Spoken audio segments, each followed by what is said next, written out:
Tom Clark's Main Event is a Boink Studios production. And now, on with the show. This is Daddy's show. Step off.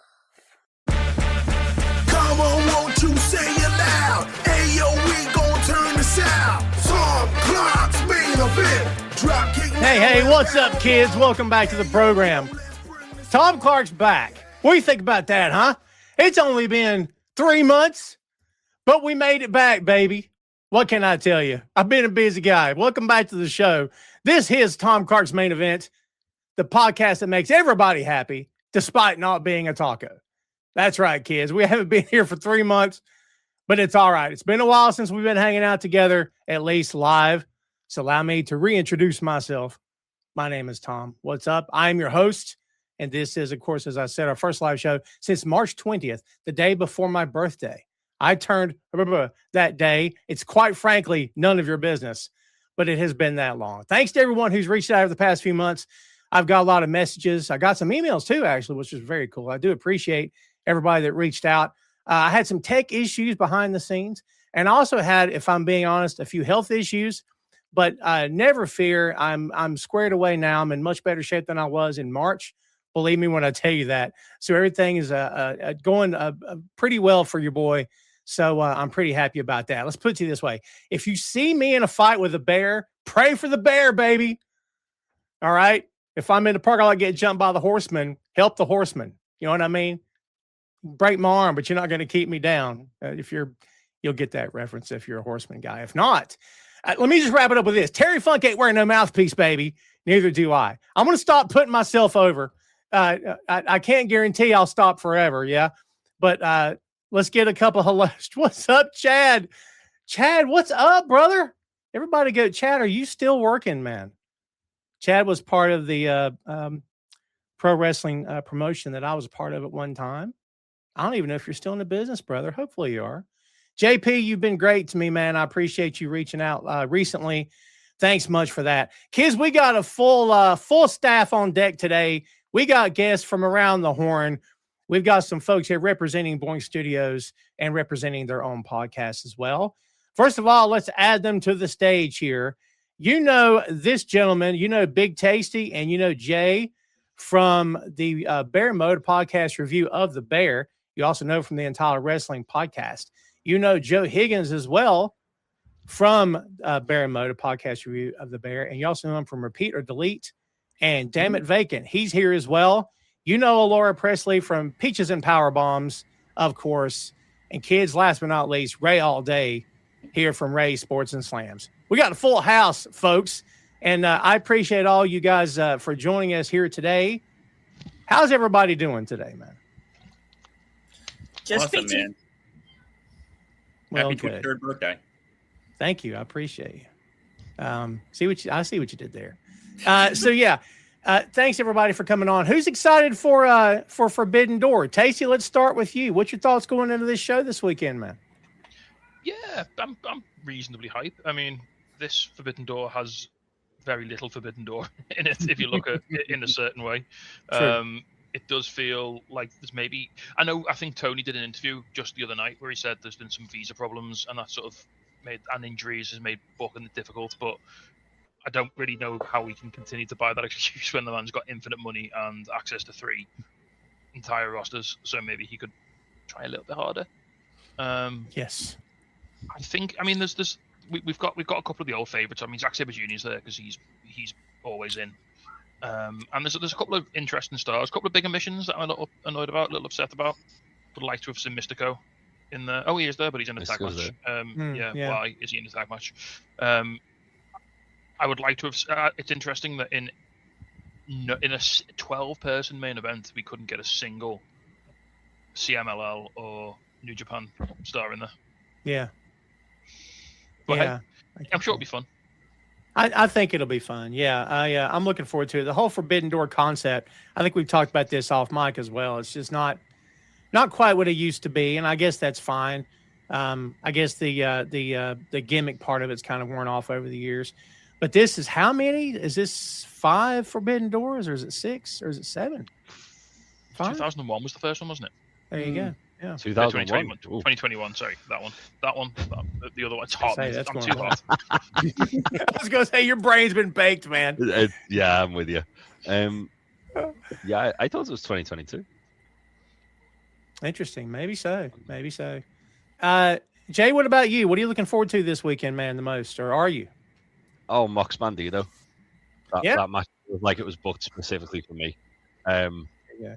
And I think Mox is just on the way to being my wrestler of the year just because he's had so many good matches with such a variety of opponents. Yeah. Yeah, for sure. Joe, what you think, man? What are you looking forward to this weekend? This is the 5th Forbidden Door. Thank you, Joe. I checked on the internet. Right.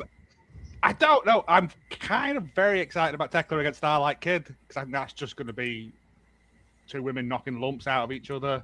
Yeah. And that's kind of it. Like Moxley Bandito, yeah. But come on. But the rest of it, it kind of feels like you said there's not enough Forbidden Doorage to it. Yeah. It just feels like a normal pay-per-view. And they've just gone, and here's 3 Japanese wrestlers that we've managed to get. Which, and honestly, a normal pay-per-view for AEW is usually pretty darn good. So matches will be top quality, but we'll see. Yeah, it's just about that they've branded it Forbidden Door, and it may as well have just been Door. The problem as well, Joe, is AEW have signed all of the New Japan That's talent. literally what I was going to say. So we've got like Okada, Takeshita, Yeah, Tekla, I'll give you that. The Dogs, even Andrade, Kevin Knight, they're all in AEW now. It's true. New Elite Japan Wrestling, I guess. Yeah, like 6 months ago, this would have looked like a really good Forbidden Door style card. Right? Yeah, I never looked at it that way. Yeah, you're right. Right, yeah.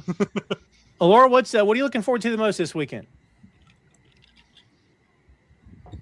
I'm actually, let's see, I'm looking over the card because I didn't watch Wednesday. I had a 2-day migraine and it was awful. So I'm just looking over right quick. Yeah, Moxley Bandito sounds good. Let's see. Definitely the Owen Hart finals,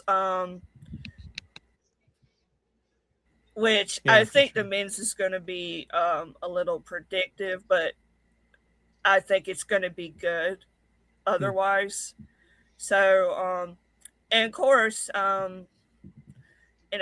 you never know. There might be a debut or a return. You never know. Because we're getting close to that 90-day mark for those that were released after WrestleMania. There was a video I seen a while back. Jay White's going to tweet something. Yeah, there was a video I seen on TikTok from Wyatt's. Had a video on there. And it said Forbidden Door on it, so I have not forgot that. So it'll be interesting to see if anything comes out of that or not. Yeah, and Tony Khan was pretty dodgy on that media call yesterday. But, as I expect, he wouldn't reveal what's going to happen in his own freaking show. Ray, no, of course not. Yeah. Ray, do you have a match you're looking forward to this weekend, man? Yeah, dude. I mean, anytime there's Zack Sabre Jr., I'm there. That's my guy. Love some Zack. Yeah. So anytime I can see him, I'm all for it. But like Big Tasty and Jay said, a lot of these New Japan guys are permanent AEW guys, so it's a little weird. I'm like seeing the Dogs and seeing Gabe Kidd, and I don't know. I'm hoping, like Alora said, maybe some of these other guys will show up. Jay White would be great to see. If any of these WWE talents show up, would be nice. But believe it or not, I'm looking forward to Omega and Zack. I think that's going to be a banger. I really am looking forward to it. Those two could go. I didn't know his faction. That was kind of new to me. Did they just create that? Has that been around for a while? You're talking about TMDK. Oh, they've been around for a while. Yeah, he's been with them for quite a bit of time. Okay. That's pretty cool. I'll get to it when we get to it, but I got thoughts on the build up for that because it's felt because Kenny's an odd bird when he talks. And sometimes he says stuff, and I'm like, what did he just say? You know what I mean? Like, just random stuff. But we'll get there when we get there.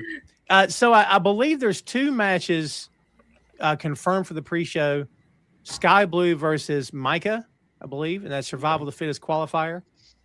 Winner advances for a shot at the TBS Championship opportunity. And then Divine Dominion, Megan Bain, and Lena Cross versus Thunder Rosa and Olympia for AEW World's Tag Team Championship match. I'm going with Sky Blue, and I'm going with Divine Dominion for both of these matches. Ray, let's start with you. Who's your picks here? Oh, definitely Divine Dominion. Those 2 skyscrapers aren't losing anytime soon. I don't see it. It's tall and taller. And definitely Sky Blue, too. I like her. I like her little faction, too. Yeah. I think it's great. Those 3 have a nice chemistry. I like the way they get together in the ring and they feed off each other. They kind of like just gel just right. No one steps on each other's toes. It's a nice little click. I like it. I want them to stick around for a while. Yeah. I like that. I like those picks. Tasty in terms of, how do you book the Road Warriors? How do you book Brock Lesnar? How do you book the Unstoppable Forces? I mean, at some point you're going to book yourself into a corner where it's like they got to lose eventually. Like, do you see that happening with these ladies or no? Yeah, all in's coming up, and what better time to crown Alex Winter and Jamie Hayter than in London? I agree. Unless Bozilla comes back. Unless if she joins them and makes a third, even larger woman? If we just get three giant horsewomen, I will be a very happy man. It'd be like a convoy of semis going down the road. You know what I mean?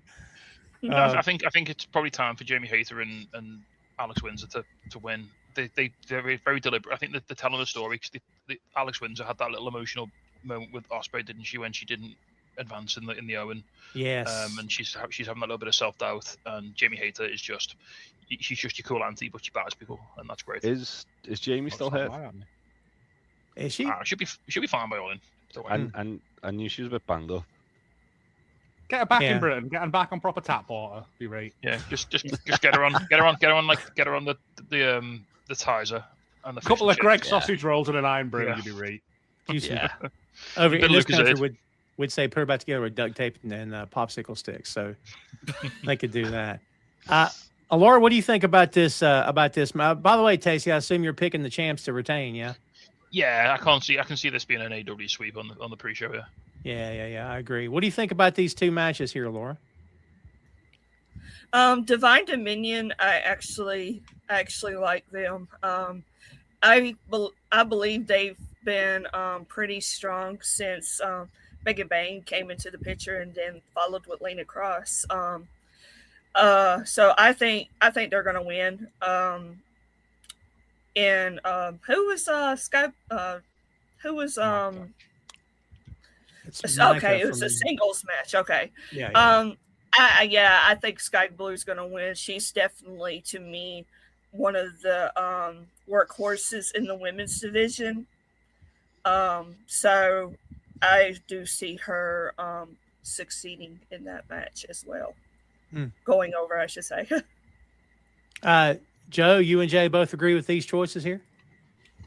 Yeah. I mean, that's kind of the problem with Forbidden Door as well, isn't it? That AEW people are normally going to win matches where there's things on the line, like championships and number 1 contenders and stuff, because they're not going to give their championship to someone in a different company. Yeah. It kind of takes the sheen off it a little bit, but I can suspend my disbelief. Yeah, I feel that. Yeah, that's the thing about a lot of Tony Khan's booking is that you'll enjoy the show, but you're like, you will occasionally get a surprise win, but I think 9 times out of 10, you're like, yeah, I know who's going over in this match. It doesn't necessarily ruin it for me or anything, but it's just like Forbidden Door, that, whoever's belt it is, it's probably going on with them. Yeah, I agree. So for your main card, let's start off with a true Forbidden Door match. Shota Umino versus Pac, IWGP Global Heavyweight Championship. For anyone who's been paying attention to Shota, or Shooter, as Mox referred to him, he's had a tough road to hoe in New Japan, man. He's, the stuff about is their preferential treatment because of red shoes, which I think I buy that to a degree, but to a large degree I don't. There's something about Shota. I don't know if anybody's feel free to jump in here. It feels like Shota's still missing something. I appreciate his hustle. I think he's got great work ethic. I think that kid's doing all he can to get over. But, buddy, depending on what crowd they're in Japan, and we'll see they're in Japan, that crowd does not care about him at all. And I'm like, boy, that's not what you want for one of your top faces. They don't pop him at all. Yeah, what is it he's missing? What is it that he's missing then? I don't know. He doesn't have that energy. Like, I've watched some New Japan shows, which Tom put me onto, so I'll give him his flowers. There's been some cards where it's silent. You can hear like a pin drop. He just doesn't get popped. I don't know why. And he's trying. He's doing everything he can. I mean, the moves are great, his entrance and everything, but he just doesn't. I don't know. He's lacking something. Maybe because he won the belt and they look like he's like favorites because it's kind of like he was kind of handed the belt, kind of. I don't see it. I don't know. It's weird. I think presentation wise, when he kind of like come back from excursion, they tried too much to make him like other like big names from the past, like Tanahashi, Okada, Naito. When realistically, they probably should have focused more on letting him just be Shota. Like a lot of the presentation, they were trying to make him like treat him as if he was going to be like the sort of heir apparent, and I think that's why maybe feels like he's missing something because he's not really had the chance to carve out his own niche. It doesn't feel organic, does it? Like, that's the problem. Yeah. We had this with Roman and WWE. We've had it with the pillars in AEW. You can't just anoint someone the next big thing. Here's the thing. They have to do it. They have to become it. Yeah. Like, it happened with Hangman at the start of AEW. He was in danger of going down that road when they were pushing him, and then they swerved it away and told that really compelling story. I don't think fans like it when you tell them who to cheer for. Like, they have to discover it themselves. You've got to find your reason to love that person. Yeah. And if someone just goes like them. I want to offer a different perspective here. Sure. Because this is somebody I really don't know. Nothing, just sometimes I don't get to watch stuff like I want to. But just judging from what y'all have said, I know New Japan's kind of going through a transition period. With Tanahashi retiring and things like that. And so, they're probably, I think probably they're struggling with that. Just like I said, judging from what y'all said. And then if that's the case with this guy having a hard time getting over, that means Pac is going to have to do some serious work to get the crowd to, boo him, instead of the other guy. He's going to really have to.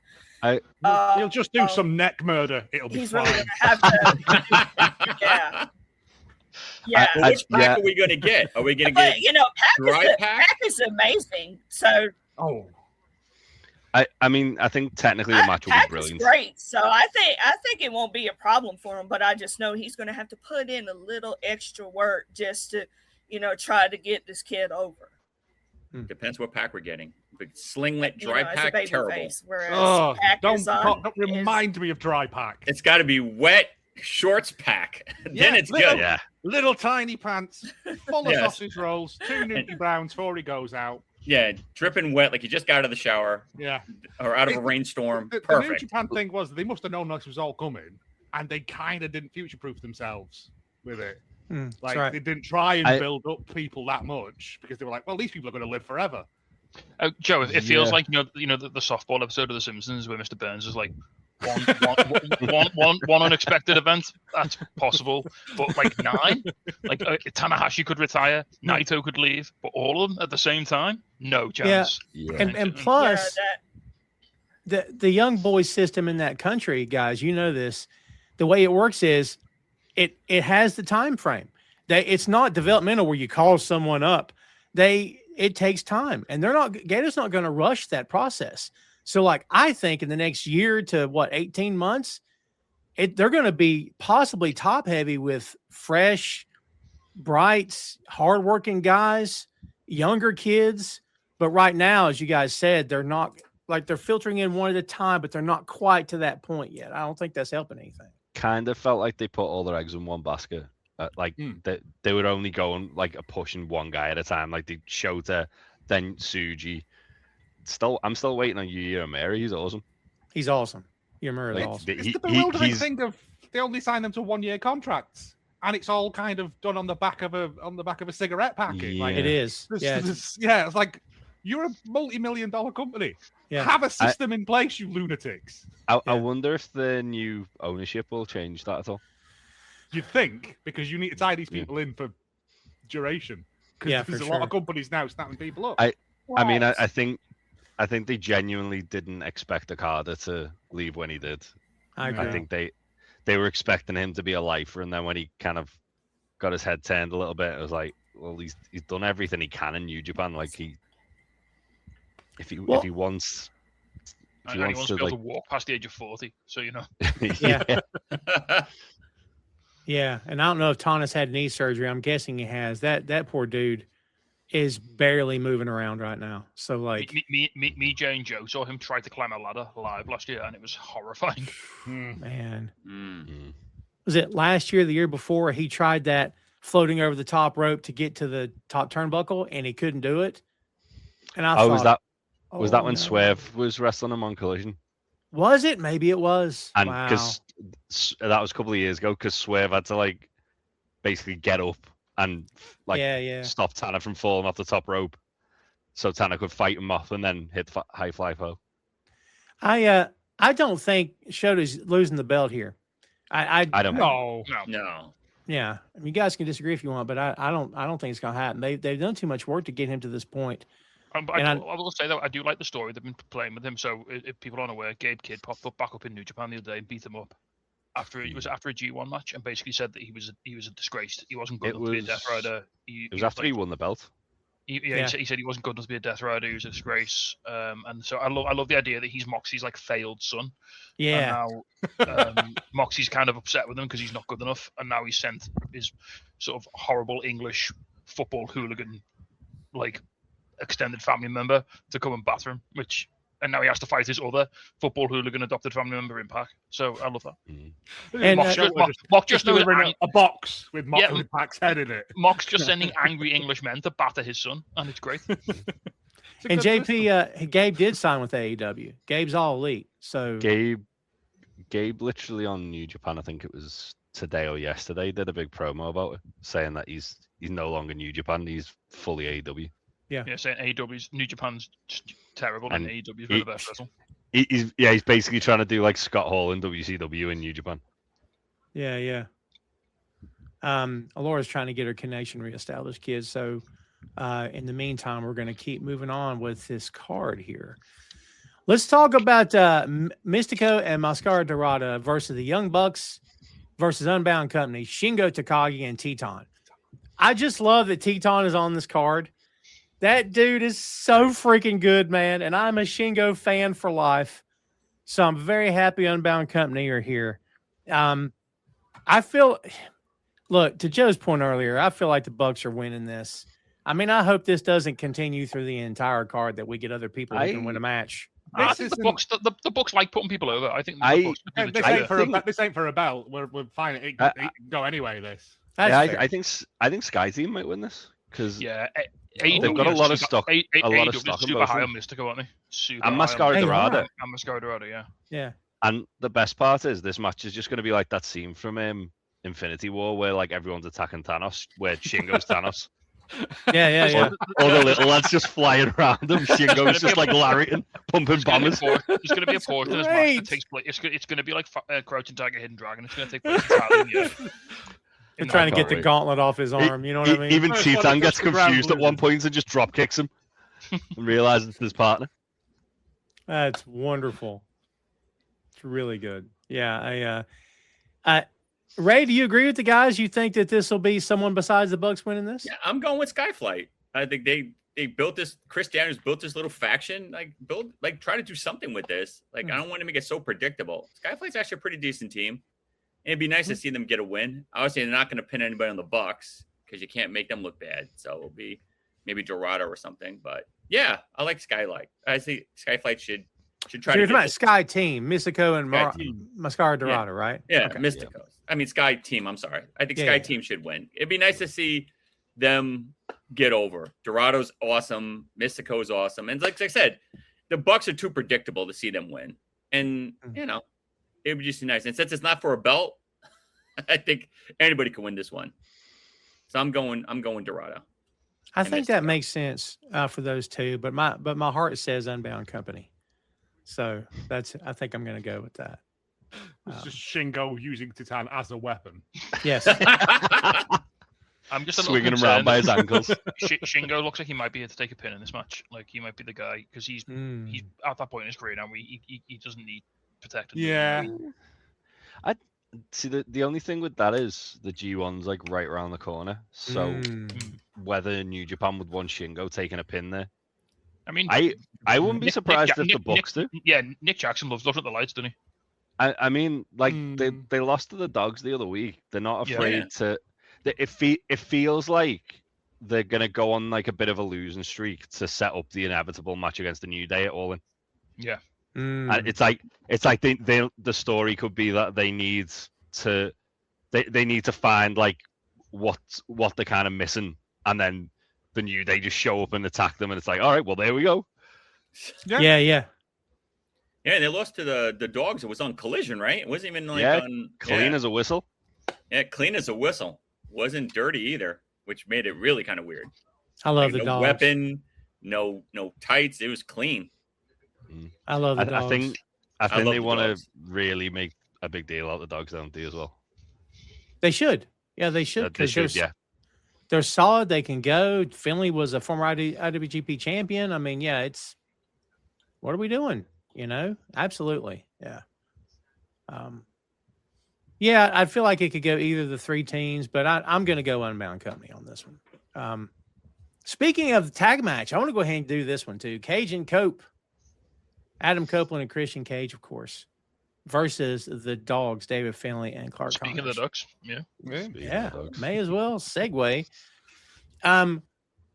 If All In wasn't around the corner and your gentleman's home country, I would say the Dogs are winning this because I'd like to see them win it.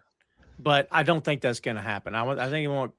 There's no way Tony's passing up Cope and Cage walking into a Wembley Stadium with the tag titles. 100%. Because the UK crowd still have that. Like Forbidden Door last year, it was their first tag match together. Was Forbidden Door. It was insane. Yeah. There's no way he doesn't want to get that again at Wembley. We've got a lot of love for Edge and Christian back in the day when they were Edge and Christian. In the UK, so I think there's no way Tony doesn't want that. What doesn't whether or not they'll walk out of Wembley with the belts, I think that's a different question we're asking here. It depends who's in the match. But yeah, it's a shame, as you say, Tom, because I feel this could be I'm not going to say it's going to be as good as, but in terms of how important it is for both these teams, this could be like an FTR Bullet Club Gold style. My God, this for the Dogs. This could do for the Dogs what that match did for Bang Bang Gang. You know what I mean? Right? Yeah, of course. Yeah, for sure. Yeah. In terms of really giving them some legitimacy, really establishing them in their position in the roster. Because as you say, they're great. Yeah. More of them is. I've got a funny feeling that Jay White may return and cost them. Because the fact that the Dogs and the Bang Bang Gang have all of a sudden started like crossing paths a lot more, and they've got like their little thing going on, and it's like, well, I mean that David Finley Jay White feud's ready made to go. So yeah, man. Maybe that's when Jay White returns. How many former Bullet Club leaders in that company? 3. Yeah. Omega, Jay White, and Finley. That's pretty cool. 3 out of 5. Yeah, that's true. Yeah. No matter what he says, Cody Rhodes was never a leader. Never officially, anyway. You're not fooling me, Cody. Alora, what do you think about the Dogs versus Christian and Adam Copeland? I think we're all picking Christian and Copeland to win here. Yeah, and I like the idea that Jay White could possibly make a return here. So, yeah. Sorry, Facebook completely crashed on me, and I had to No worries. we say this every pay-per-view, though. Like, Jay White could come back, and he's the one time we don't predict it. A year though, so I just need that oily little pirate to come back.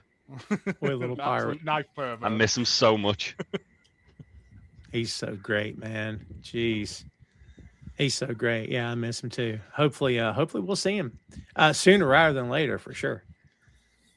Yeah, I'm looking forward to. How about Christian and freaking Copeland win the belts and disappearing for a freaking month? Like, what? Like, what are we doing here? Like, see that is, I don't know. That's my quarrel with doing the belts. It blew my mind. Like, legit though.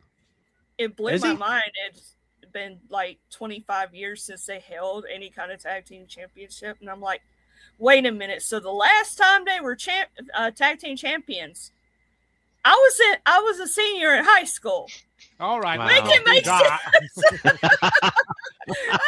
Make it make sense. Yeah, I was just collecting my pension. No, it's I think we've got more Copeland Cage to come. Yeah, they've got other matches that I think they want to tick off their list. Yeah, they're definitely building up to the Bucks, aren't they? Yeah, we're gonna get that at some point. And they don't have the belts for a minute, so they can't lose them this quick. No, like I said, you got it's their last hurrah, isn't it? It's going to be. This is it. So you've got to give them credit and let them, pick and choose.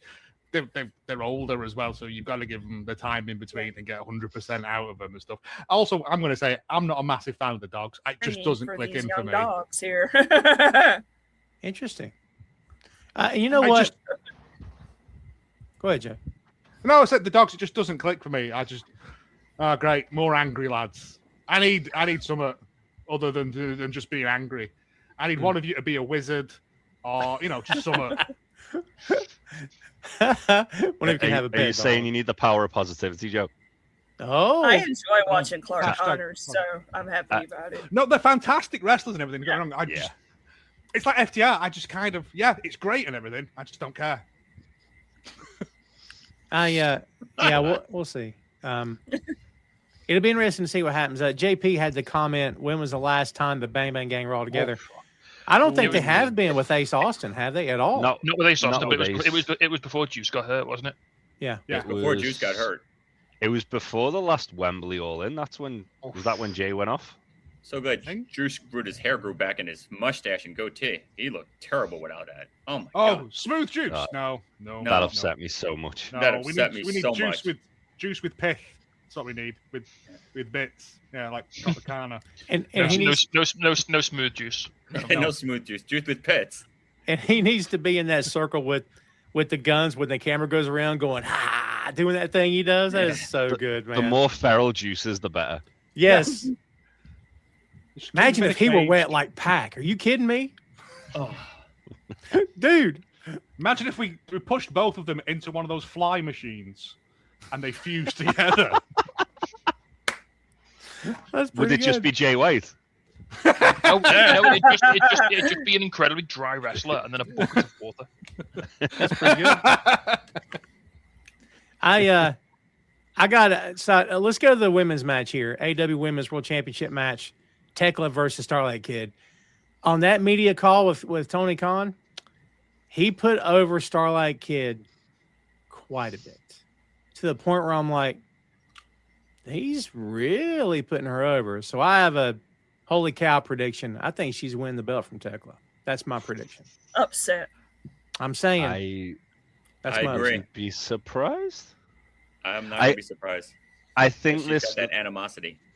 I think it all hinges on who wins the women's Owen. If Maya wins, I think Tekla's a lock for this. If Mercedes wins, I think. I don't think Tony Khan is going to let the opportunity to have Starlight Kid and Mercedes at Wembley go by him. Interesting. Tacey, you got a pick here? What do you think? I mean, it's hard to see past Tekla, really. For me personally, I know you say Tony's been big enough Starlight Kid, and he has. I think that might have been just a way to get her over with the crowd, so that because a lot of fans might not necessarily know who she is. That's fair. Just sort of hypes the match up a bit. As Jay said, I think there's money on the table if you don't do Tekla versus Mercedes, but it's weird because Mercedes, it's heel v heel, so would that be a bit weird? I think they could revisit Tekla and Mercedes, though. I think if they wanted to do it where it's Mercedes versus Starlight Kid, this is the opportunity to do it and make it the biggest match it could possibly be. Yeah. Yeah, I agree. Isn't the Owen the last belt Mercedes has, and it's not even a real belt? Yeah. Mm-hmm. Yeah. So if she loses that, she's got nothing, is it? And that's when you build that redemption angle coming, and then I mean, the whole women's Owen's been a bit like weird anyway, because obviously like Willow had to pull out and Saray had to pull out, and like when the brackets were announced, neither of these women were near the tournament, and now they're the final. Yeah. So I think it's definitely makes that a lot harder to if you want to talk about AEW being too predictable, then here's a counter argument for you. Mm-hmm. Yeah, that's fair. Yeah. I mean, my world coming. I mean, are we sort of bleeding into talking about the other? Yeah, let's do it. Yeah. Cross the streams. Sure. I mean, my world. What a story. I love the story. What a journey. I mean, I don't love the story, but you know what I mean. Like, I'm so invested in it though. Like, I'm really wanted to do it. I don't love it for the sake of what happened to her family. No, of course not. Obviously of course not. not. We're not weird. Yeah. No, yeah, I get it. But what an absolute! I mean, I'm not talking about that. I'm just talking about the run she's been on, like stepping in, getting this huge win over Athena. Which is potentially career making for her. She's fantastic. She's young. She's really talented. She can go. She's great. She's really coming on leaps and bounds. Is she ready to main event to challenge for a title at Wembley Stadium? I mean, surely at some point you got to find out, haven't you? So throw them in the deep end. Yeah. Mm-hmm. I have been enjoying Tekla just being an absolute gremlin in New Japan as well. I loved when she showed up in Stardom the other week and like literally they treated it like a tarantula had walked on the table, because she just popped up behind Taro Okada, jumps on the table, and then you just see his whole world falling apart as she's just sat there looking at him. It's like Undertaker coming up behind AJ in the cemetery, right? JP says Tony Khan's left money on the table. Shout out Phil Lindsay, kids. Phil and I talked off mic a lot about why Athena is still in the Ring of Honor. I don't get it. She's had that belt forever. At this point, I kind of it's like, you tell a joke and you wait long enough and it gets funny again. And through no fault of Athena's, everybody, I feel like Athena's tolerating ROH is now ineffective. I don't think it means anything anymore. I think it did. I think she's had it to the point. They missed Billy Starks taking it. They should have pulled the trigger on that. Yeah. Yes. And they didn't. And now it's just stuck in a death spiral that nobody can get away from. Yes. And hopefully it doesn't drag her down, because I remember Athena debuting in AEW and I was so excited. And then I kind of went, where's Athena gone? Yeah. Anytime Athena's not on screen, we should all be asking, where's Athena?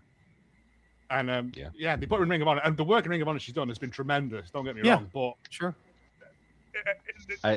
They need to take that leap of faith. She's great. She could do so much in the AEW women's division. Yeah. I feel like a lot of the tournament though has been like them kind of calling an audible. Like it's been a I do genuinely think if it was Sky Blue and Saray and that match happening, we would have probably got Athena versus Monet as the final. That's where I think when they first announced them, I was like, obviously Athena trained Maya World, so it's probably like a little bit of like a proud like trainer in there where she's like, I want like rooting for Maya to go to the final and have her opportunity to shine. So for all we know, could have been something to do with that. That's true. Kind of passing of the torch.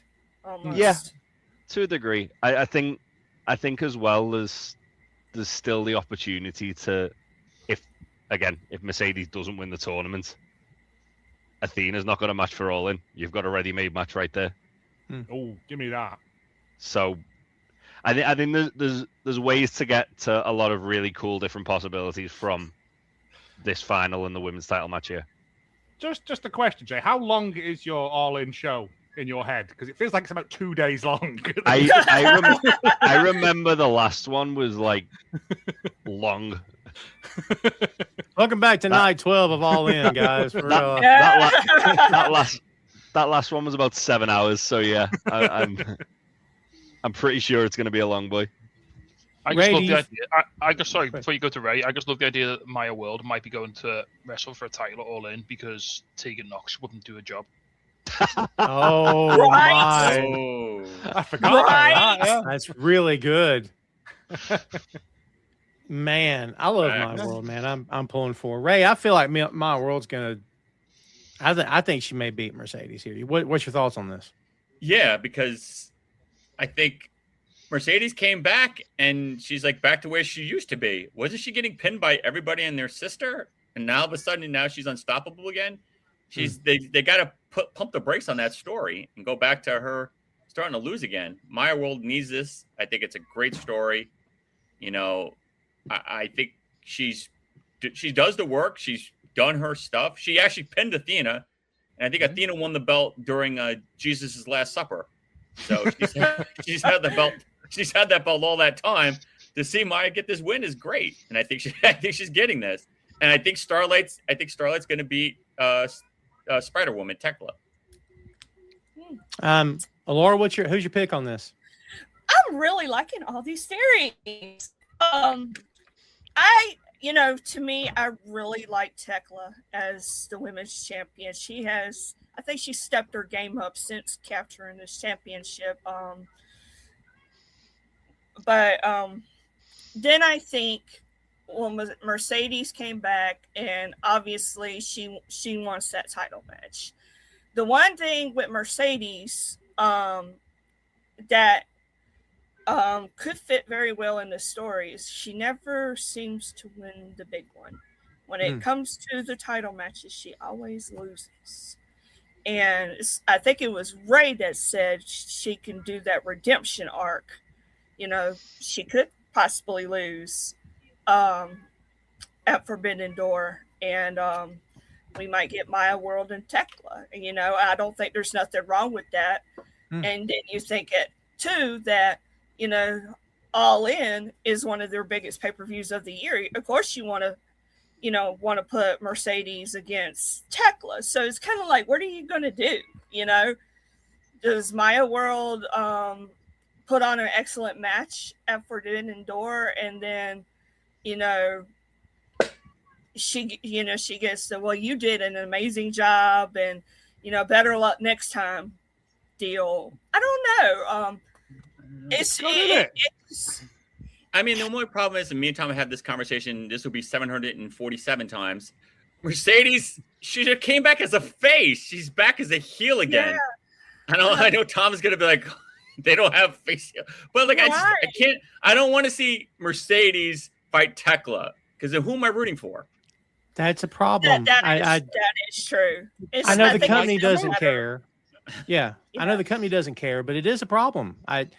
Okada worked a match on TV a few weeks ago and get freaking Okada, and the crowd just sat there, and I thought, they want people. I'm telling you, I'm not going to pick this hill to die on today because I do it way too much. But it's. I think people want to. Now. They want to hate. They want to cheer. That's what I think.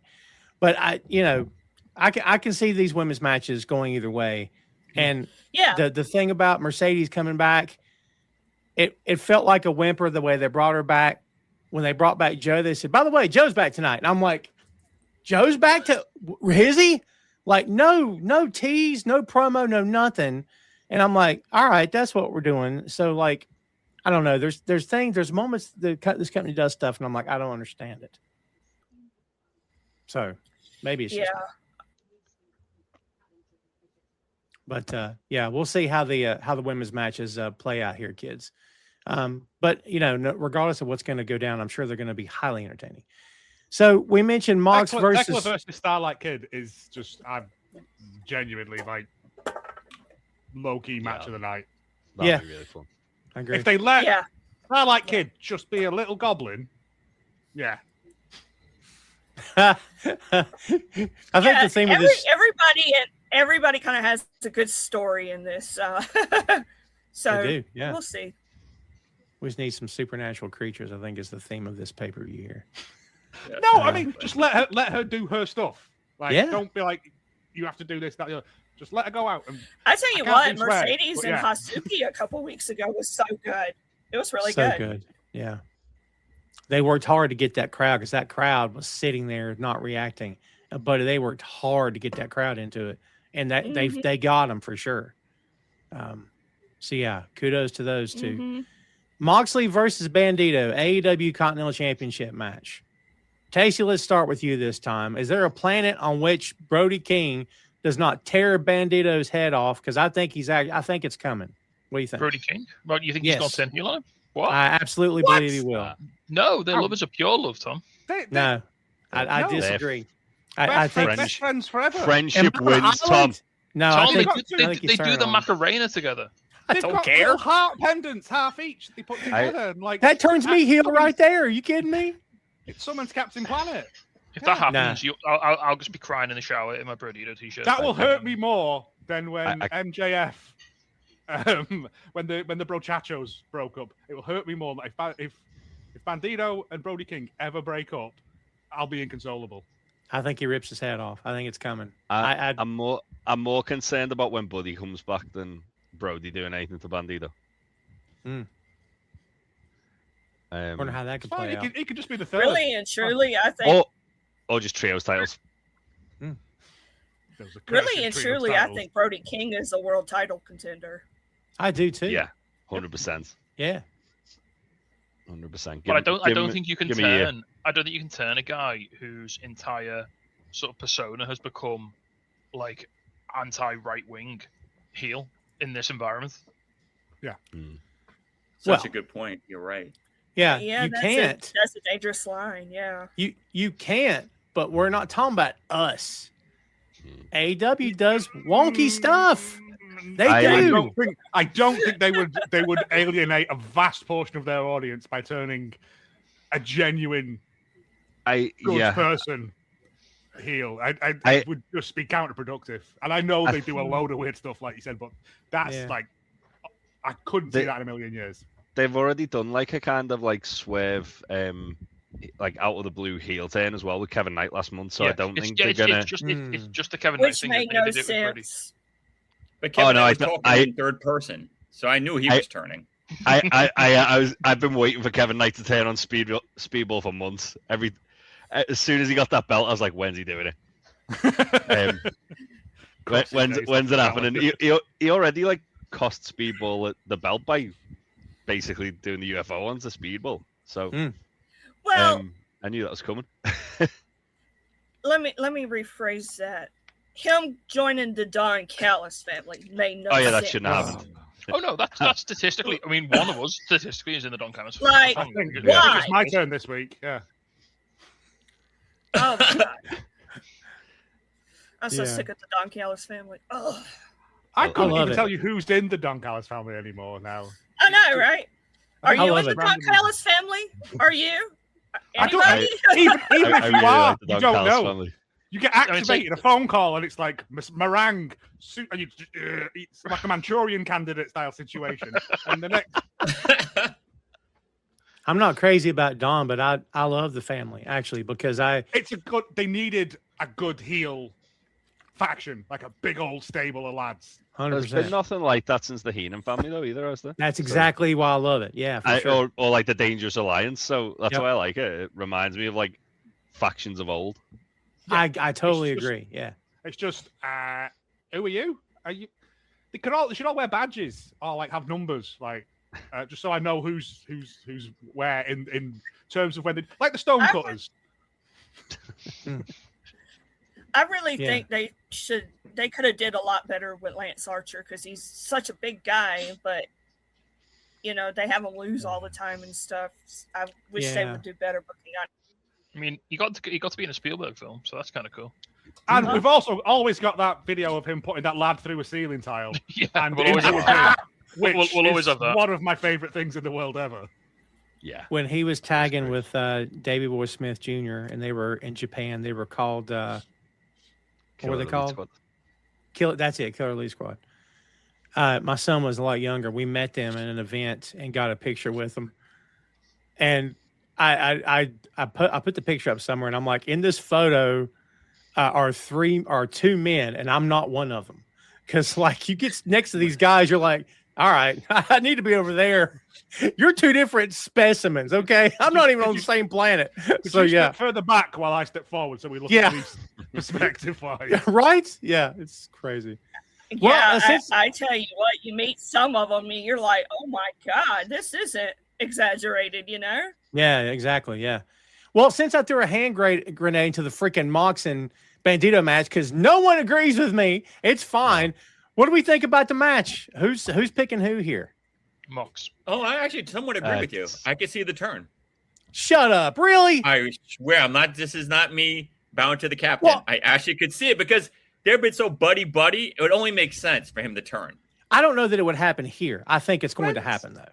Friendship is rare. I don't know, because I feel like Brody's as we were saying, like Brody's like a world title contender, and they've not got many top baby faces. There's a lot more top heels than top baby faces. Then maybe Bandito turns on Brody. Nah, Bandito's a Labrador. He wouldn't turn on Brody. That would make no logical. Why would you even try and betray a man who looks like that? Like, that's true. That's like trying to stab the Terminator in the back with a wooden knife. Let me just say, trying to kill a bear with a pebble. Let me just say, what if Bandito does win? Where does that lead Mox in terms of say if Will Ospreay wins the Owen Cup and goes for the world title match against MJF? That's interesting. That's a good point. I don't know if Mox loses it against Bandito, but I do think Mox will lose the title by the time that Ospreay wins the world title. Yeah, that can happen too. Because it makes him a logical first challenger. Even if Mox doesn't lose the title, if Ospreay wins the world title, then he's the number one guy in the Death Riders, right? Yeah. Isn't that what all that was about? Was to just eventually Mox loses control? Yes. You know at Wembley when Ospreay wins that belt and everyone's cheering, and then Mox puts the plastic bag over his head and I start cheering. That's going to be a good time. God. Are you saying boo or boo? I would hope they would wait to do that. Like I've been literally saying before Tony said the whole, oh yeah, if you win the casino gauntlet, you've got to wait a week to call your shot. I've been saying on our podcast for like the last year that Kyle Fletcher should win it and just win it, take the belt immediately off Ospreay. Thing is, they're not going to end 2 consecutive London pay-per-views with John Moxley killing Will Ospreay. They didn't. They did. And then third time's a charm. Yeah, that's fine. Well, they do know how to drag things out. So I mean, get some toilet duck, make him drink that. Yeah.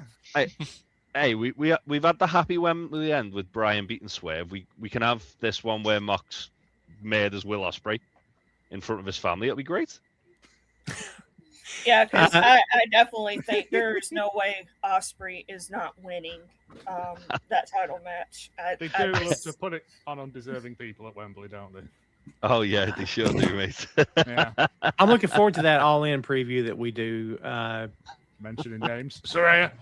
Because in that weird moment where all their family came down the ring to "We Will Rock You," what are we doing? They're like 80. What is this? Oh, I went to the toilet. I didn't even need to go to almighty. the toilet. I just wanted to get away from it. I blew my voice out booing her. I was so angry. She's shown up at Rev Pro the night before as well as a surprise, and I was booing her even louder then. What an awful surprise! Yeah. was that because her questionable? It's like brother opening a Kinder Egg and just wasp. Sorry, yeah. one of her questionable brothers was there. Well, 2 of them were there. So yeah, they were there. Did the murder on Desire, which made me sad. It was a bad time.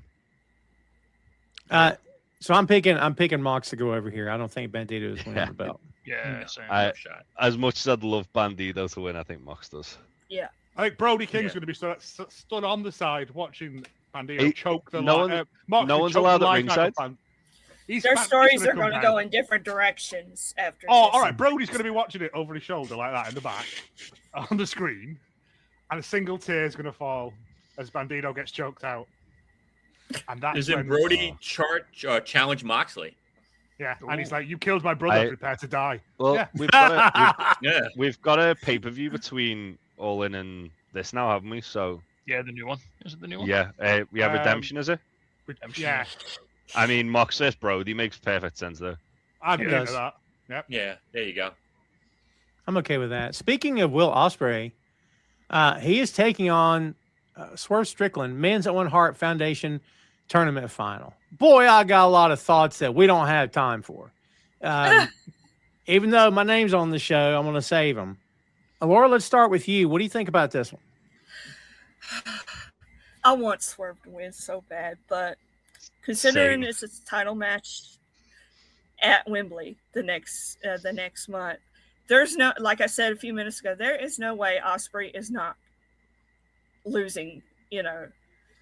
Well, I said not winning or not losing it.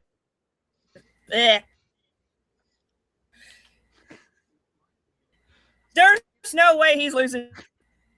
There's no way he's not losing at Forbidden Door, and there's no way he's losing at Wembley. There's no way. Yeah. Because everybody loves that hometown hero story. They win the big one. So, so for me, they're going to have a fantastic match. There is absolutely zero doubt about that. This could be one of the matches where somebody might have a hand in this match, and it keeps Swerve, because at the end of the day, Swerve is one of your top contenders as well, and one of your most popular. So, despite the fact he's heel, so you want to keep Swerve looking strong too. So, do we throw a wrench in this match anyway? What do we do? We throw some breeze blocks in there. I wouldn't be surprised if the Death Riders got involved in some capacity. Yeah, I can see that. Yeah, it's that again. That's my big annoying thing about the Death Riders is that it's like, no, you're supposed to be all hard and riding death, and yet you all gang up, and it's kind of a bit like you just That said, I can also just see Ospreay beating Swerve clean. Just it's more of a bit of a descent into madness for Swerve, isn't it? And it also makes Ospreay look like when he does win it, and then he's like, "All right, then, Mox, I'm the daddy now." Yeah, that's true. He's not going to say that. Mox's going to put a plastic bag over his head before. Yeah, Mox is going to just choke him out again. I feel like this is Ospreay's match. I feel like they're setting I'm it up we for get that. some gross stuff. Not too gross, hopefully. No. It's just like Ospreay can't. If you don't notice, like he's changed what he does a lot. Like we ain't getting as much leaping around and stuff. The anti-gravity pendant has been handed on to the next generation. Yeah, he had to. He had to. I mean, we said when he went out, with the injury, that he has to revise his game. He has to. Yeah, 100%. And I just want to see Swerve Sellotape, staple some stuff to him. I'm a simple man. Yeah, I know what the intent is. I love Swerve. I love Ospreay. I think it's fallen flat. I don't see this as Will be the conquering hero, and man, he deserves it, and man, it's earned it. I don't feel any of that. I think if they run it, it'll be fine. The match will be great, and I'm here for it. And I'm not poo-pooing it, but for me, it's not hitting any cylinders at all. Because I feel like had you not given that belt to Hangman, had you kept it on Mox this entire time, then tell me he's going to go to Wembley to face Mox, buddy, you have the entire planet rooting for Ospreay. Like, yes, this is the guy that's going to take it off Jon Moxley. But I don't know. To me, the Death Rider stuff, it's fine. I don't know. And I can't speak for anybody else, but I don't believe that this is the conquering hero stuff that they believe it is. I think they firmly believe that's what they have. I don't know. Maybe I'm just not feeling it. It does feel like they're doing kind of like a redemption arc for him, where he's obviously siding with the guys who took him out. The last time he challenged for the world title was against Swerve, so that's why they're doing this match. And then you'd assume it's probably going to be Kenny Ospreay at All In. And then that story is obviously that they're one apiece. Yeah, and I love Death Riders, and I don't hate the idea of Ospreay working with them. I'm not anti. I don't know if this is having the desired effect that they thought, but I do agree that when he wins that belt, Mox is going to come calling and say, "You owe me. I got you back here, and I'm going to take it." Mox is going to murder that man. I agree. I totally agree. Tasty, what do you think about this one? To your point, Tom, I don't think we could have stretched the Mox title reign this far. You're right. No. Yeah. Mm-mm. It was growing. It was moldy. It was at the back of the bread bin by the time Hangman took the belt off him. Like we couldn't have done another 9 months of it. I'm sorry. And that Hangman title win's one of the best moments AEW have ever done, in my opinion. So you're right. You're not wrong, but where is Paige? Where is Paige? He's taking time off because plants in it. I believe it's plants. Doing some gardening. There's other stuff. All them thirsty bees. Yeah. But There's other stuff. Huh? He did some bad stuff? No. He didn't do anything wrong. Oh. He didn't. No.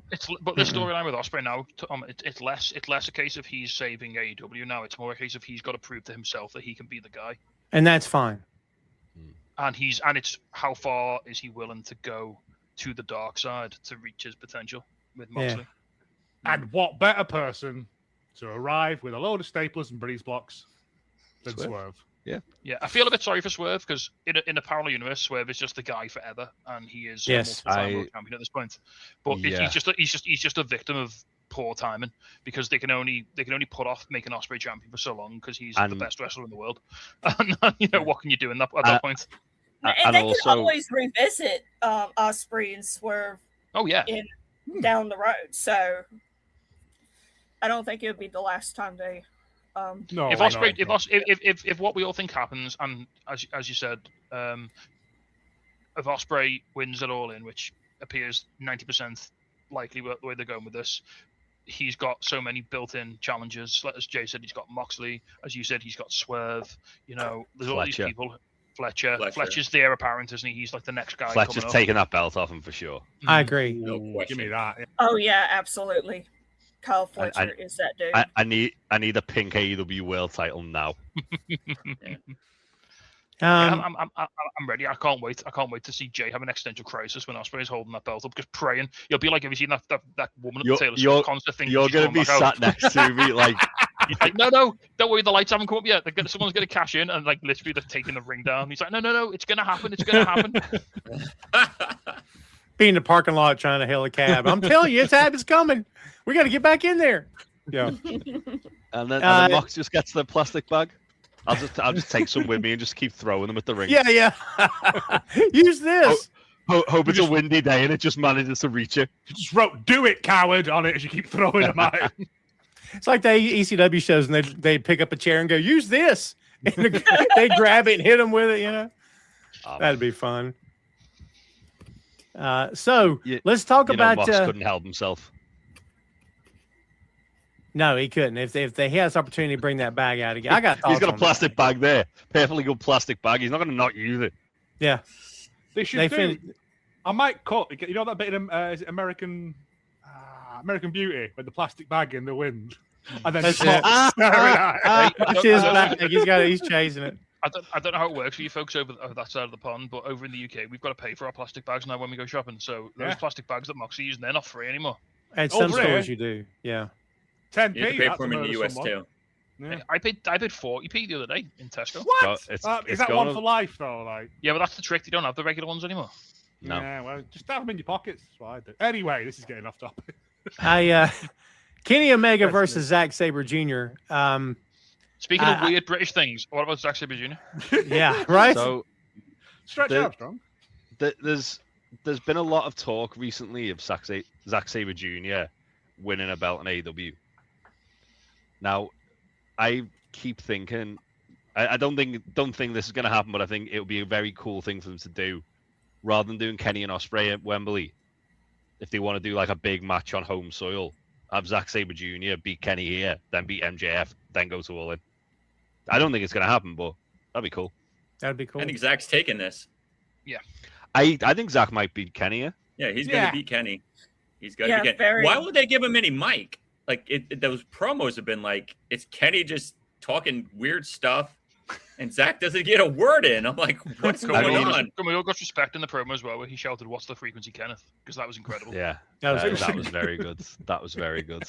The only thing Zack had to say the other night was something about be sure you stay healthy or something. That was please awesome. Please don't get hurt. That was great. Stay out of the hospital, right? Something like yes, that. stay out of the hospital. Yeah. I mean, given the current political landscape in the UK at the moment, I think they're probably scared to give Zack Sabre Jr. a mic. Yeah. Oh, okay. Yeah. He's very vocal. Oh, really? Yeah, was he not? Yeah. Was it Wrestle Dream when he come out? Wrestle and he, Kingdom and his entrance, and he Kingdom. was Yeah, shouting about paying nurses more money. paying personal money, and he did some swears, which I can't repeat. Did a lot of swearing, yeah. yeah. Yeah. Oh no, he's very right on, and rightfully so. He's a Yeah, good for egg. sure. He's a good great. lad. One of the He's big gonna guys. take that. He's gonna take it. I feel it. I think it. he's but beating him. it's Just to give Kenny. you all an idea, I- Zack Sabre Jr. brought some merch out about 10 years ago, and it was just a red T-shirt with black writing on, which says, "I fight with my mind and with my unending hatred of the British Conservative Party." Yeah. Oh, What a- nice. Ooh. I've been trying to What a find one guy. of them for our Darren. Yeah, but I think Yeah. Kenny's winning this because Zach won the I- first match. I think Kenny winning makes most sense because I feel the biggest match they can give Ospreay that he's not had at Wembley is Kenny. Hmm. He's already wrestled MJF the last All In. Mm-hmm. Oh, sorry, the last Wembley show. He's the only other person would be Mox, and I think that's getting set up down the line. The easiest route is for Kenny beats Zach, Kenny beats MJF, Kenny goes to Wembley. I think it's most likely for me that whoever wins this match takes the belt off MJF and goes to face Ospreay at Wembley, though. Interesting. I love, regardless of where they do it, I love both ways they can go. This with Kenny. So with Kenny now, it's either Kenny can't do it anymore. He's yesterday's man. It's passed him by. I think that's fascinating. What's a Kenny Omega when he's not a main event guy? What does he look like? How does that affect him? Or it's, as Jay said, it's Kenny's got one more run. He's got one last shot left in the tank.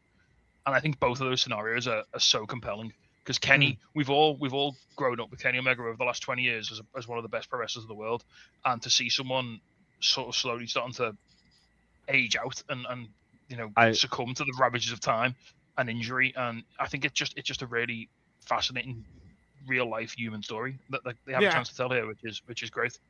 So when that day comes, it's going to be heartbreaking. But it's. I think he said he knows what was it he said. He's like, I know I've got X amount left in me. Yeah, I've he's got a so many finite more amount of matches left in matches. me. Yeah, and he's picking and choosing them now. But are we going to get Omega and Sabre Jr. again for that third one? Has he got that one in him? Has he got something to top the previous two? That's the thing, isn't it? Like it might just be this is it. Like And I love the idea of Kenny's current character now. He's like this legendary figure who's like he's being suffocated by his own legacy and his fate and his worry and the pressure to live up to it. He's trying to have matches now, and everyone's like, "Oh, but the next match has got to be better." But he had that other match 10 years ago. He can't do Kenny Okada anymore because he's not 27 years old. You know what I mean? You can't go 100 miles an hour forever. But he's being crushed and suffocated by his own excellent match history, which is such an incredible position to be in to tell stories. Are we talking about the bear here, or Didn't Zach beat him the first time? Yeah. So if he goes 2-0, then it's going to put a lot of down in Kenny. Like, am I still the top guy? That's a more of a compelling that would story. be compelling, yeah. Yeah, if he goes down 2-0, I think that's going to be like, he's like, let me get one more shot at you, Zach. Let me see. I know I could beat you. But everybody loves a fall from grace, don't they? You know. yeah? I mean, They say the fall from grace. Or this is like you said. It's a man's body letting him down. His brain can still go, but his body isn't. I think we're very much in like the twilight of Kenny's career. I think. Yeah, and I hope that when he walks away, he walks away. I think he's got like a year tops.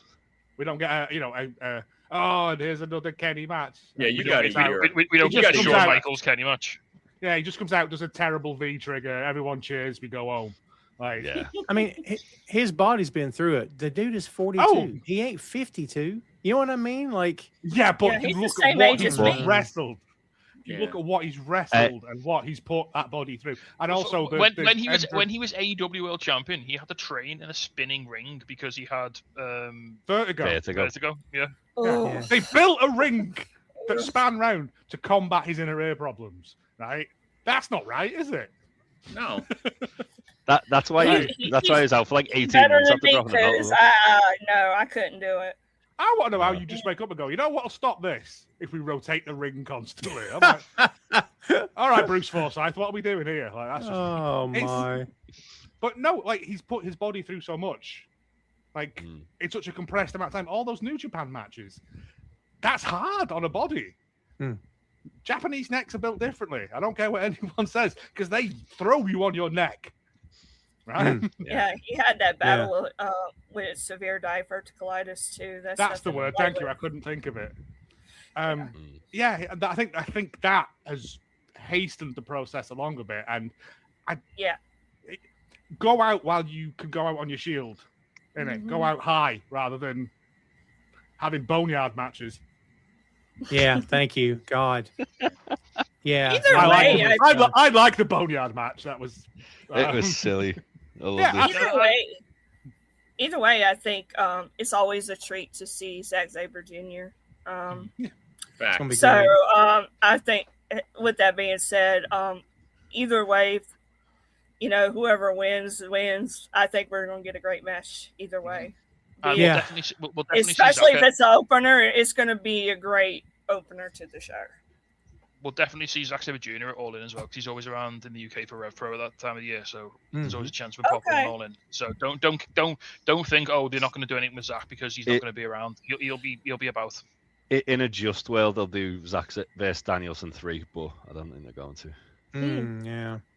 They have after like been teasing that they want to do one more in England. So I mean, interesting. That would be nice. If they've not shifted tickets, Zach's stretching them out. I mean, how many stem cells does Tony Khan have in the Jacksonville Jaguars safe that he can fuse into Bryan Danielson's neck? Hey, sure. Danielson's not been on telly for about 3 months. He's definitely been in a hyperbaric chamber. He definitely is. His midichlorians are off the scale. He's been in a hyperbaric chamber, losing his mind like last time. He's gonna come back and start snapping people's heads in. They've had him in that bath like they had Luke in Empire, where he's just in a back to tank. Yeah, the back to tank. Yeah. Yes. One more. Oh, I've not even thought of that, and if that happens, I would be a very happy goose. Yeah. That'd be That's great. just me selfishly trying to will something into the world. No, I mean, I'm all there for your 2 day. And a 3rd day for the All In now. 6 week All In, yeah. Just a 7-hour Iron Man match. The never-ending Iron Man match. Well, this isn't mystery. This is a mystery, yeah. That's the day before. We have one more match, kids. MJF and the Don Callis family, Kevin Knight, Kyle Fletcher, Jake Doyle, Kazuchika Okada, and Andrade El Idolo versus Mark Briscoe, Orange Cassidy, Roddy Strong, Kyle O'Reilly, Darby Allin, and Konosuke Takeshita. Steel cage match. If Briscoe's team wins, Mark Briscoe earns an AEW World Championship match against MJF. Briscoe is on the record as saying he feels that this is Rick versus Dusty because you got blue collar versus white collar, which I'm here for that. I think that makes a lot of sense with him versus MJF. Again, this is flat for me. I hate to be such a downer. I love him. You know, hyperextended his knee, which is a thing you don't want to ever. Yeah, nothing ever wants to be hyperextended, does it? No, unless it's like a sale at DFS or something. But it's just a way to protect him and keep a main event going. And also, I will give. I mean, it's just going to be silly, isn't it? It's just going to be absolute. Oh, it's silly chaos. Nonsense. Yeah, it's going to be absolute. Is it War Games rules, or is it like we all just kill each other? It's I think it's going to be the blood and guts. I think it's going to be the same as the cage match they had at last year's Forbidden Door. It's going to be fun. It's just going to be like the first fall to a finish. Yeah, I think so. It'll be a fun match. I'm here for it. It'll be chaos. But it's against the thing that the cage door will open and then it'll just spill out. And it's just going to be lads knocking lumps out of each other because Darby's taking a stupid bump off something. Of course he is. On fire, you know. Yeah. But it's the amount. This is the thing I like is Briscoe. They've put so much weight behind Briscoe. Yeah. Yes. Justifiably, because I love Mark Briscoe. He's an absolute just maniac. Yeah. I'd love nothing more than him to have like a Mick Foley style world title run. That'd be great. I'm so here for that, man. Just basically what they did with Darby, but with Briscoe. Yes. Yeah. Just to give it him. They're not going to, obviously. No. And Briscoe will probably win this, and that sets up your main event for Redemption. But I can see Andrade costing MJF this. Yeah, because that makes sense. I feel like an Andrade face turns like any day now. But how do you know? How you know? Yeah. How you know? Exactly. How you know? Exactly. Only he know. That bit with the camp with the cell phone, Leo Rush going, "Come here, great, taking a picture is the best thing ever." I love that so much. Oh my god! I'm kind of disappointed Leo Rush wasn't in this match. I thought they were going to do it when they were like teasing it. He might appear during the match. You never know. He definitely will. What team do you want him on? Not mine. I did love when he was like making his entrance the other week, and like Orange, Roddy, Kyle, and Ishii were all walking out and just stopped dead. They just stopped. Even Ishii. Yeah. Well, when Ishii's playing along with the gimmick, that's a big deal, you know. Yeah. Yeah. They were saying if you stay still when he comes out, his vision's based on movement. Yeah. Oh my god. What a great reinvention, though. That's so good. What a great reinvention. He went from being a dude that could work to being somebody that I guarantee you when people leave those shows are going, "What you think about Leo Rush?" Well, that was what he said, wasn't it? He was Yes. doing two indie shows a month or whatever. This will never work. Bam. Everyone wants him now. Well, yeah. Yeah, people like things. I don't want just some meat and potatoes guy going, I'm the best thing that there is. I want a little crazy guy or a wizard. Or like I love old school Undertaker when he was shooting lightning out of his hands and stuff because it's wrestling. It's meant to be silly. Yes. Yes. That's just pro wrestling for you. You gotta have a little bit of that. Yeah, I'm not saying everyone has to shoot lightning out of the hands, although no, of course not. Is it? That's essentially Chikara. But well, like case in point, Joe, I remember more about 2012 Chikara than I do about 2012 Ring of Honor. Yeah, there you go. Because it's fun. It's because all right. I remember a million Tyler Black, Davey Richards main events. I can't tell you what happened in any of them, but I can tell you about the time Chuck Taylor blew everybody up an invisible hand grenade. Yeah. So you know. Oh, I saw one the other day. It was the portal. They were throwing things into, and they were coming out the other side and punching people. It's just good, dumb stuff. Like I love stuff like that. It's wrestling. It is a legitimate sport and all that stuff, and but also, come on, who doesn't want to see a man in an ice hockey mask, fighting a British policeman? Like it's just silly. It should be silly. And pro wrestling's supposed to be fun. It's supposed to be fun. It's supposed to make you feel things. It's supposed to make you laugh. It's supposed to make you cry. It's supposed to make you, all of these emotions that a human can feel.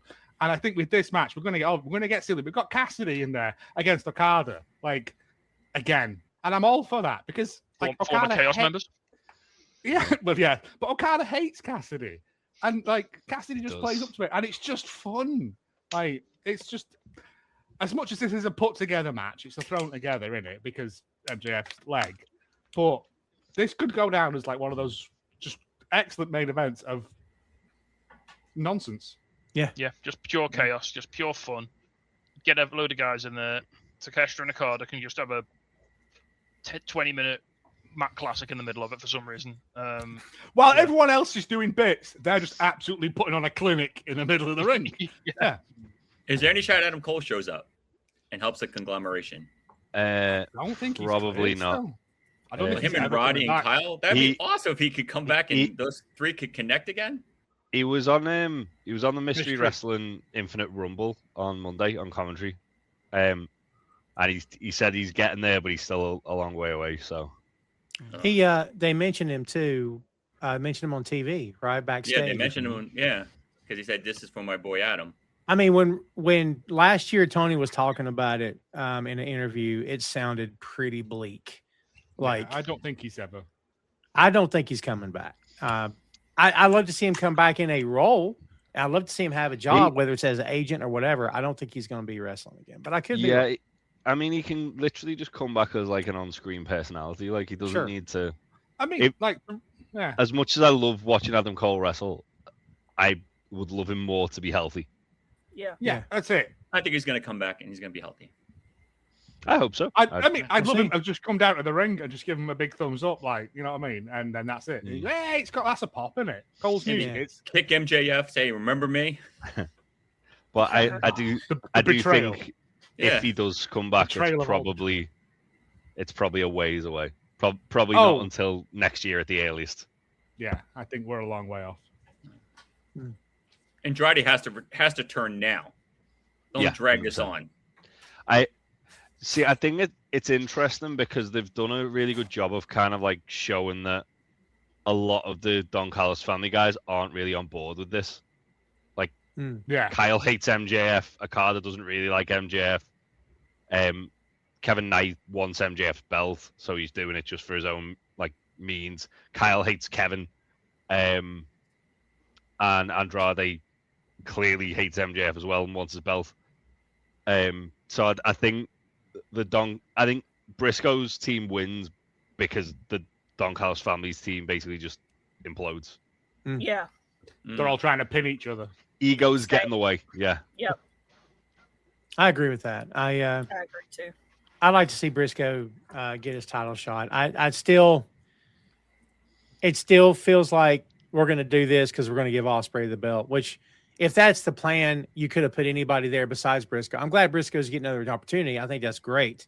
But I want to see the moment when it's not just a fill-in match. It's Briscoe's going to win the belt. I am so here for Briscoe having a title run. Yeah, they gave Darby a shot, so why not? Yeah. Darby had a great title run. Great title run. Yes, he did. Yes, he I did. love to see Mark get it once. JP says Don Callis family attacks MJF. That's. I don't know about that. That would he write paid them. him off He paid them. Did he pay? He paid for the services. So. I think Andrade will definitely turn face in this match, but I don't think that. I think it's more likely that something to that effect. Yeah. Yeah, I think it's more likely that MJF's probably going to try and steal a pinfall off one of them, and then he's going to try and steal off Andrade. Andrade will just muller or Kyle. Or Kyle. Yeah. I also like the fact he paid for their services, Tasty. Like, because mercenaries are notorious for their loyalty. To be fair, Don Callis is, because if he betrays MJF, he's not going to get paid again, is he? So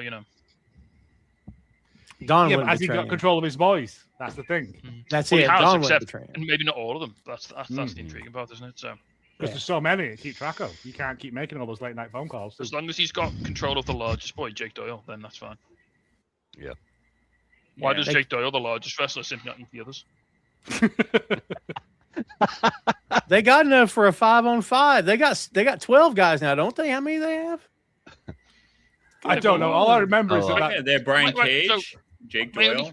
My only complaint here Brian Cage is still alive. We're here at Forbidden Door. You can't get Hechicero in this match. Like, what's going on? How are Cage and Doyle on that tag champions? Hechicero had visa issues. Damn it! You need to vote in a better government. Well, he won't take his mask off, will he? He just goes at the passport office. I mean, he could have just used magic to get in. He could have just pow. Just all right. Okay, Kyle Fletcher, Trent Beretta, Lance Archer, Brian Cage, Mark Davis, Josh Alexander, Rocky Romero, Hechicero, Okada, Wardlow, Andrade, El Clone, Jake Doyle, Volador Jr., and Kevin Knight. Jr. 15 guys. Yes. What? I think that's getting smaller soon, though. I love how Rocky and Trent Beretta look like Miami Vice. I love when they were announcing the team. Hysterical. Did anyone notice Trent in the background when they were announcing the team members? Yeah, and they were both dressed in those Miami Vice outfits. When he's announcing Andrade, Trent's like in the middle, like about to come to the forefront. Yes. And then he just like looks really shocked, and he's like, oh. And then as everyone filters out, and Trent's just at the back having like an existential crisis. JP says maybe they do it to get Andrade back into the fold like they did with other family members before. I just think we're getting an Andrade face run. He's But how got do to you the know? point. Well, exactly. He's getting pretty open now, isn't he? Like people like him an awful lot.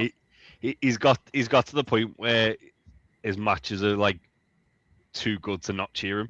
Yeah. And I think you could squeeze in a little MJF Andrade title match before he drops the belt.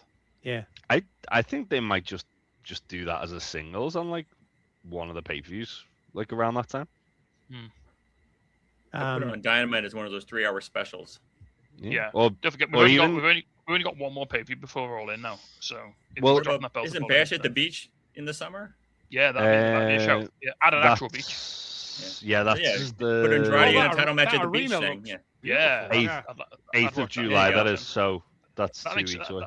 that makes sense. If Ooh, him and that would MJF be have bang beef in on. this match, and then they can ride it. There you go, straight from Tony. I just gave you the match. My invoice will be in the mail. Even then, they could save it till like the Casino Gauntlet at All In, and then have the match at like All Out. Yeah. There's a lot of yeah, but I don't think MJF's gonna be world champion after All In. That's the problem. No. I don't either. No. Yeah. True. No. Again, to be fair, we're on a time frame here. To be fair though, just have it where they're both in the Casino Gauntlet. Take each other out. Crazy. God, this company's so top heavy. They're not really top heavy anymore. They're just heavy all the way around. And the talent they have that isn't even on the show could fill up a card. Like, it's insane how many talented people they have. It's crazy. No, I wish they would make a weekend. Like, they could make a weekend out of it as far as as far as the pay-per-views go. Yeah, like you can have. They like, could book a the CMLO one show, a New the Japan show, feature, and an the AEW show all. on the Yeah. weekend. I'm surprised they're not doing like ROH Death Before Dishonor that weekend, because they usually do it around this time of the year, don't they? They could do like a Global Wars, couldn't they? They it's did on the same weekend. They did one like 2 weeks ago as well. Yeah.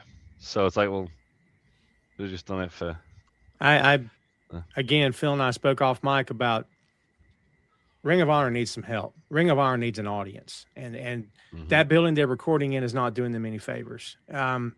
It's dead silent because you can only put so many bodies in that little building, and they just.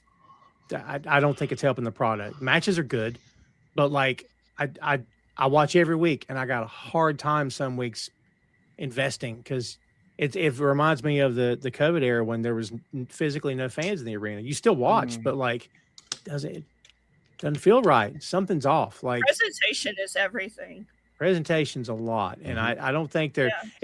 Does it mean Ring of Honor could handle a national on a national network television show? No, because no one would watch it. Let's be honest. It'd be great wrestling, but you need star power. But Ring of Honor, they continue to mix and dilute that pool, and they bring them on TV, and they put, Dynamite guys on there, and it's like there's no clear delineation, there's no separation at all.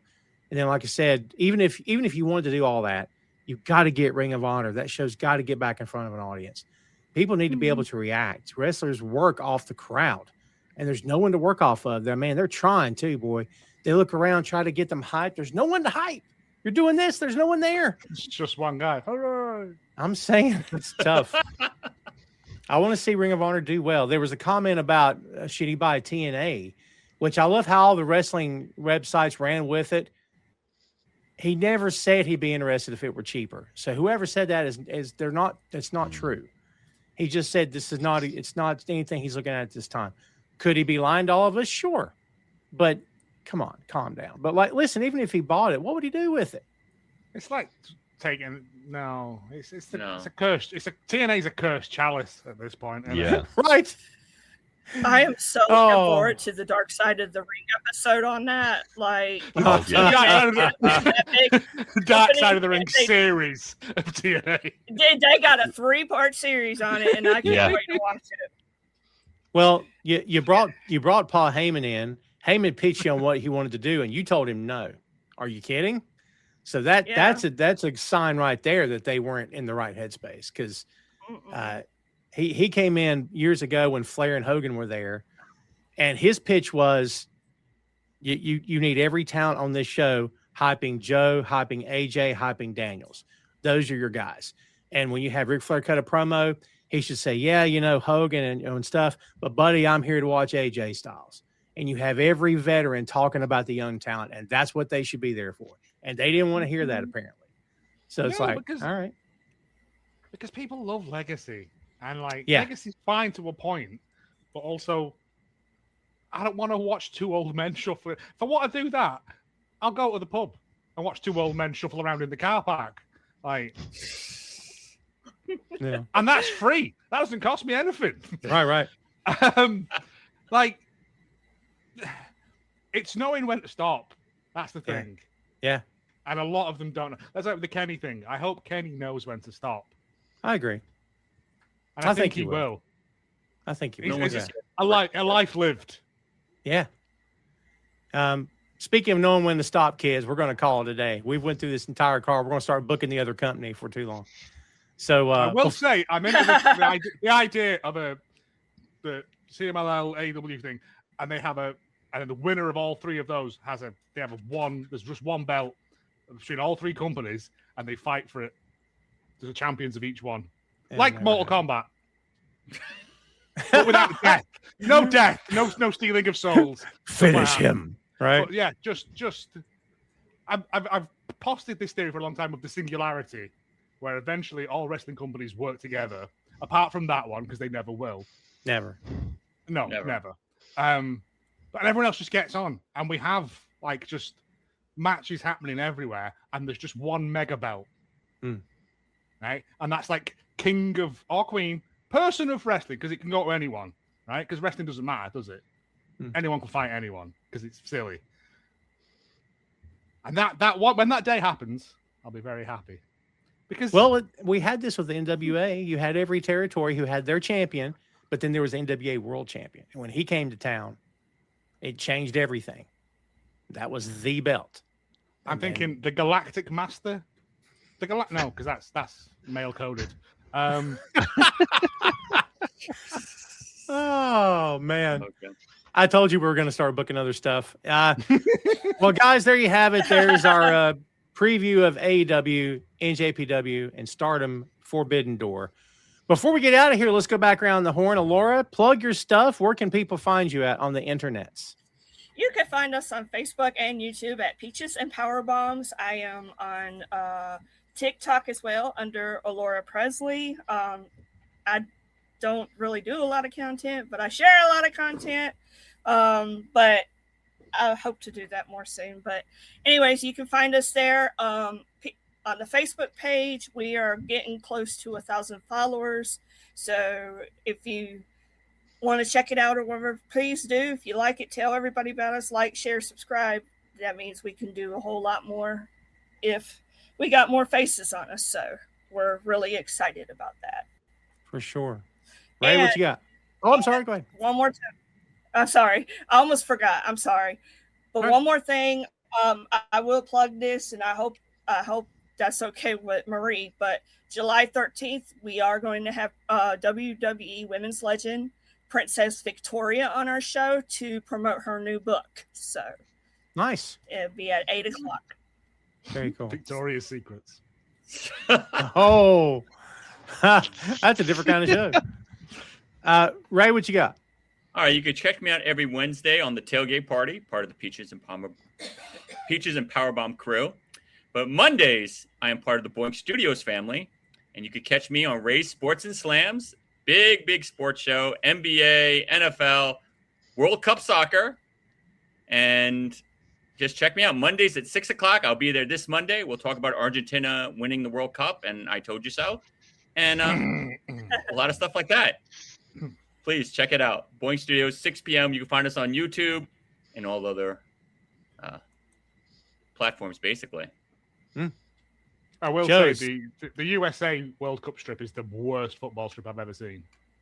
It's awful. I haven't seen this one. It's like red. It looks like Raspberry Ripple ice cream. It's not pleasant to look at. And I've seen all the horrible stuff that Aaron wears. You know, that's gaudy. Yeah. Oh God, yeah. Yeah. Me, you can find me at Repeat or Delete. Yeah, see? Stop cutting into my bit. Sorry. Repeat or delete if you want to listen to obscure British television shows that no one remembers. Or I do a wrestling podcast called Damn It Vacant, which is about 10% wrestling, and the rest of it is just bits about other things because I get bored very, very, very easily and just wander off on my own.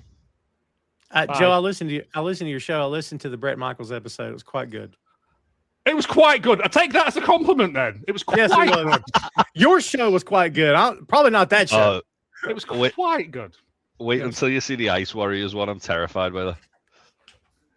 I started listening to that. I would say watch that one because there's jokes in it that only work in a visual medium. But yeah, that I don't. I've got nowhere near 1,000 followers. I've got about 10. The journey of 1,000 miles begins with a single step. But I operate on the thing of I do this because I like doing it. I have fun doing it. I get to talk to people that I like, and you know, it isn't about making money because I never will. Jay, take it away, Jay. So me and Ben are part of the Untitled Wrestling podcast. We post very sporadically, just whenever we get the chance to do it. Because life gets in the way a lot. We're also part of the Bear Mode podcast with Tom and Joe. And also me and Joe and Tom do Two Nations Under Ted as well. Thanks, Joe. Thanks, Joe, for doing that. It's all right, Joe. I've got that. Don't worry, mate. Thanks, Joe. Yeah. What's that now? Sorry. No. I said, Joe, thanks for stepping up and mentioning the other shows. I knew Jay got it covered. He's a better all-rounder than me. Is that what happened? Okay. Yeah. You let the talented people talk and let me operate the curtains. Oh, man. If that's what happened, that's fine. Hot garbage. I'm just saying. Hot garbage. How rude. You got hot garbage on my freaking show. All right. Oh, yeah. Tasty, what you think, man? Did Jay cover it for you? I got nothing to add. Jay does all my promo for me now. It's great. He's my Jimmy Hart. I was going to say. I'm not racist though. Don't worry.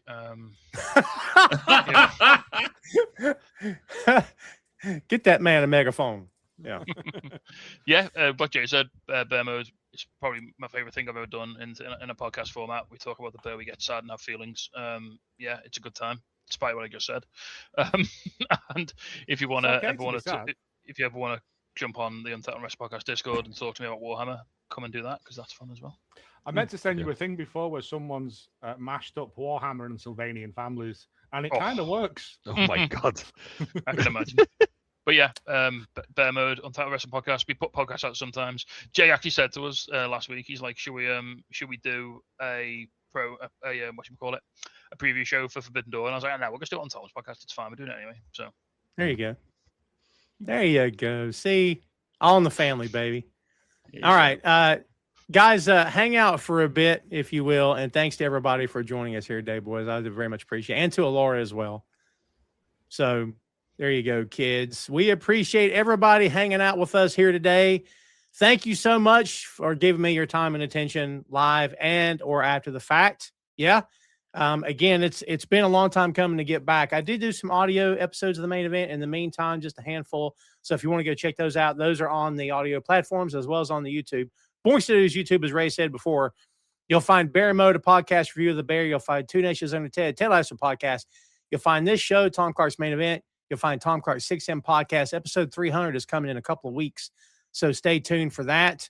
Yeah, man. And you'll also find Bachman's Basement, which is a Stephen King book review podcast, Ray Sports and Slams, as Ray said earlier. And we've also got a new show, Double Meat Palace, a Buffy podcast. And you can figure that one out, can't you? So the team over there are as we speak, reviewing season 1 of Buffy. So we hope you guys are tuning into that. Remember, everything on the Boink Studios YouTube is free to subscribe. There is no paywall involved. So if you will, kids, go give us a follow and be sure to check us out on boinkstudios.com. That's all we got for you. Thanks so much for checking out the return show today. We'll be back a week from today. So we will see you then. And again, we appreciate your time. Thanks, kids, for everything. Enjoy the show this weekend. Watch it with your friends. Have some popcorn. Have some pizza. Enjoy the show because I sure will. And we appreciate it very much. Thanks for everybody. And we'll see you next time, kids. Clark's main event. Tom Clark's main event. Tom Clark's main event.